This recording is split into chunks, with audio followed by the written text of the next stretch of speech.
Everyone, welcome to my YouTube channel. मैं आप सभी की दोस्त इन्फॉर्मेटिव पूजा। जो भी कैंडिडेट गवर्नमेंट जॉब एग्ज़ाम की प्रिपरेशन कर रहे हैं, आप सभी कैंडिडेट के लिए एक बहुत बड़ी गुड न्यूज़ है। गुड न्यूज़ ये है कि जो SSC government job exam conduct करवाती है, आप सभी कैंडिडेट के लिए बम्पर भर्ती लेके आई है मौसम विभाग के अंदर, जो इंडिया मेट्रोलॉजिक डिपार्टमेंट की तरफ से निकाला गया है। इसमें टोटल कितने पोस्ट हैं, इसकी स्टार्टिंग डेट कब है, फॉर्म फिल करने की लास्ट डेट कब की होगी, और इसमें जो एज लिमिट है वो क्या मांगी गई है, क्या क्वालिफ़िकेशन होनी चाहिए कैंडिडेट की, आपके एग्ज़ाम कब होंगे, और इसमें जो मोड है सिलेक्शन का, मोड ऑफ सिलेक्शन क्या होगा, और आप कैसे अप्लाई कर सकते हैं इसमें, हाउ टू अप्लाई, और कौन कौन से डॉक्यूमेंट्स आपको इसमें अपलोड करने हैं, और कितनी फ़ी होगी कैंडिडेट की इसमें फॉर्म फिल करने की। ठीक है, इन सभी के बारे में मैं आपको इस वीडियो में फुल डिटेल्स बताऊंगी, तो इसको जानने के लिए आप वीडियो के अंत तक ज़रूर बने रहें, और ऐसे ही अपडेट के लिए आप मेरे चैनल को सब्सक्राइब कर लें और बेल आइकन को ऑन कर लें, ताकि ऐसी कोई भी इन्फॉर्मेशन आती है तो आप तक नोटिफिकेशन पहुँच सके। तो दोस्तों आइए जानते हैं कि जो इसकी फॉर्म फिल करने की स्टार्टिंग डेट कब से है। तो इसके जो फॉर्म फिल करने की स्टार्टिंग डेट है वो 30 सितंबर 2022 से शुरू हो चुकी है। फॉर्म फिल करे जा रहे हैं अब। जो इसकी लास्ट डेट है वो 18 अक्टूबर 2022 इसकी लास्ट डेट है। इसमें जो एज लिमिट मांगी गई है, मिनिमम 18 ईयर और मैक्सिमम 30 ईयर, और जो SC ST OBC EWS category के अंदर जो भी कैंडिडेट आते हैं, आप सभी को कुछ परसेंट की छूट मिलेगी। इसमें जो टोटल पोस्ट है वो 990 पोस्ट है। अब बात करते हैं कि इसमें क्या क्वालिफ़िकेशन होनी चाहिए कैंडिडेट की। इसमें जो कैंडिडेट की क्वालिफ़िकेशन होनी चाहिए, कैंडिडेट के पास बैचलर डिग्री ऑफ साइंस जिसमें फिजिक्स सब्जेक्ट कंपलसरी होना चाहिए।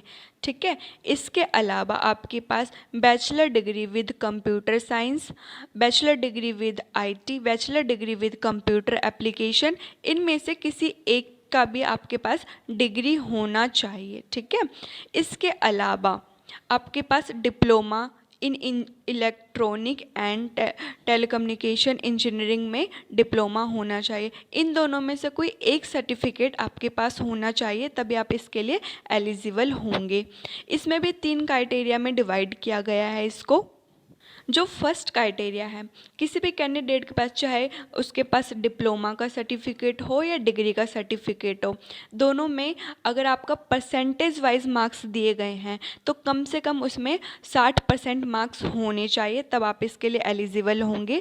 अगर उसमें CGPA वाइज मार्क्स दिए गए हैं 10 पॉइंट में से, तो आपके उसमें 6.75 CGPA होना चाहिए, तभी आप इसके लिए एलिजिबल होंगे।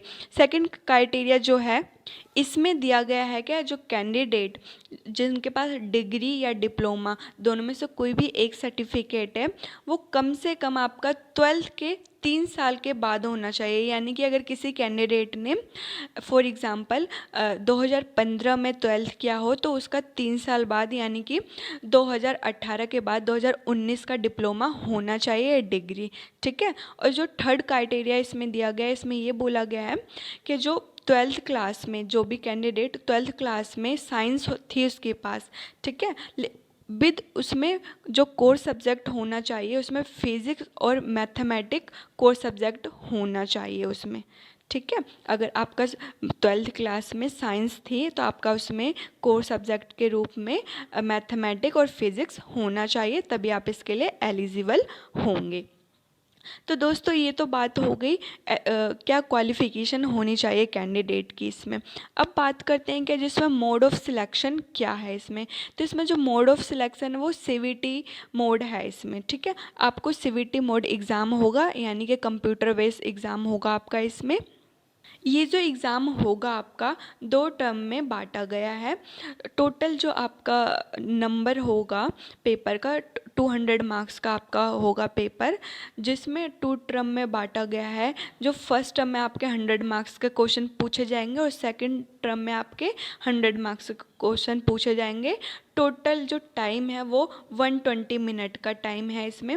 जो आपसे फर्स्ट टर्म के में जो क्वेश्चन पूछे जाएंगे 100 मार्क्स के, इसमें आपसे 25 मार्क्स का रीजनिंग के क्वेश्चन पूछता है, 25 मार्क्स का जीके जीएस पूछता है, 25 मार्क्स का आपका इंग्लिश और 25 मार्क्स का आपका मैथ के क्वेश्चन पूछते हैं, टोटल 100 मार्क्स का। और जो सेकंड टर्म का आपका पेपर होता है उसमें आपसे आपका जो भी आपने डिग्री ले रखी है जिस भी सब्जेक्ट, जैसे आपने बैचलर डिग्री साइंस में ले रखी हो या बैचलर डिग्री आपने कंप्यूटर एप्लीकेशन में ले रखा हो या बैचलर डिग्री आपने आईटी में ले रखा हो, इनमें से जिसमें भी आपने डिग्री ले रखी है उससे रिलेटिव 100 मार्क्स का आपसे क्वेश्चन पूछा जाता है। ठीक है, अगर आप इन दोनों टर्म के एग्ज़ाम को क्लियर कर लेते हैं तो आप इस एग्ज़ाम को क्वालिफाई कर लेते हैं, तो आप इस जॉब के लिए एलिजिबल होते हैं। ठीक है, तो दोस्तों ये बात होगी आपका किस मोड पे सिलेक्शन होगा। अब बात करते हैं कि हाउ टू अप्लाई, आप इसका फॉर्म कैसे अप्लाई कर सकते हैं। तो जो कैंडिडेट फर्स्ट टाइम एसएससी का एग्ज़ाम दे रहे हैं उसको इसके ऑफिशियल वेबसाइट पे जाके आपको रजिस्ट्रेशन करना होता है, देन उसके बाद आप इसको फॉर्म अप्लाई कर सकते हैं। और जो कैंडिडेट पहले से ही एसएससी का एग्ज़ाम दे रखे हैं या उस पर रजिस्ट्रेशन कर रखे हैं तो आपको इसके दिए गए लिंक पे क्लिक करना होता है और वहाँ पे आपका साइंटिफिक असिस्टेंट का ऑप्शन आएगा अप्लाई नाउ का, वहाँ पे जाके आपको क्लिक करके आपको अप्लाई करना होता है। उसमें आपसे जो भी आपका पर्सनल डिटेल्स मांगता है आपको वो उसमें फिल करना होता है। इसमें जो आपको डॉक्यूमेंट्स अपलोड करने होते हैं, इसमें आपका पासपोर्ट साइज़ फ़ोटो और सिग्नेचर अपलोड करना होता है आपको इसमें। ठीक है, पासपोर्ट साइज़ जो फ़ोटो होती है वो कलर होनी चाहिए आपकी, ज़्यादा पुरानी पिक नहीं होनी चाहिए। 3 मंथ तक की पुरानी पिक इसमें चलेगी। अगर 1 ईयर 2 ईयर पुरानी पिक हो तो आप इसमें अपलोड ना करें, क्योंकि फिर आपका जो फॉर्म है वो रिजेक्ट कर दिया जाएगा। ठीक है, और जो ये फ़ोटो है आपको जेपीईजी के फाइल में कन्वर्ट करके अपलोड करना है 20 केबी से 50 केबी के अंदर, और सिग्नेचर आपको 10 केबी से 20 केबी के अंदर अपलोड करना होता है। ठीक है, अब बात करते हैं कि जो इसमें कैंडिडेट को कितनी फ़ी पे करनी होती है। तो इसमें जो जनरल ओबीसी कैटेगरी के अंदर कैंडिडेट आते हैं आपको 100 रुपये पे करनी होती है फॉर्म फिल करते टाइम। और जो एससी एसटी ईडब्ल्यूएस कैटेगरी के अंदर जो कैंडिडेट आते हैं आपको कोई पेमेंट नहीं करनी होती है। आप payment debit card, credit card, net banking, UPI, Bhim किसी भी माध्यम से पे कर सकते हैं और उसका स्क्रीनशॉट आप अपने पास रख लें, ताकि कोई भी अगर पेमेंट के टाइम कोई भी प्रॉब्लम आती है तो आपके पास प्रूफ होना चाहिए। ठीक है, फिर उसके बाद बात करते हैं कि जो इसके एग्ज़ाम हैं वो कब से होंगे। तो जो इसके एग्ज़ाम डेट है, जो टेंटेटिव एग्ज़ाम डेट है वो दिसंबर 2022 यानी कि इसी साल में दिसंबर में आपके एग्ज़ाम होंगे, लेकिन डेट अभी फिक्स नहीं है, लेकिन दिसंबर में आपके एग्ज़ाम होंगे। और जो इसके एडमिट कार्ड है, इसके एडमिट कार्ड आपके एग्ज़ाम से 1 वीक पहले या 4 डेज़ पहले रिलीज़ कर दिए जाएंगे, फिर आप वहाँ से डाउनलोड कर सकते हैं। अगर कोई कैंडिडेट फॉर्म फिल करते टाइम कोई मिस्टेक कर देता है अपने फॉर्म फिल में, चाहे वो स्पेलिंग को लेके हो या डॉक्यूमेंट्स अपलोड करने को लेके हो, एनीथिंग किसी भी चीज़ में, तो इसमें 25 अक्टूबर 2022 को करेक्शन डेट आप अपने फॉर्म में जो भी करेक्शन करना हो आप कर सकते हैं। ठीक है, अगर किसी भी कैंडिडेट को फॉर्म फिल करते टाइम किसी भी तरह की कोई प्रॉब्लम डाउट होता है तो आप कमेंट सेशन में कमेंट करके पूछ सकते हैं। आपको इन्फॉर्मेशन कैसी लगी कमेंट करके बताएं और वीडियो को ज़्यादा से ज़्यादा शेयर करें। Thank you for watching.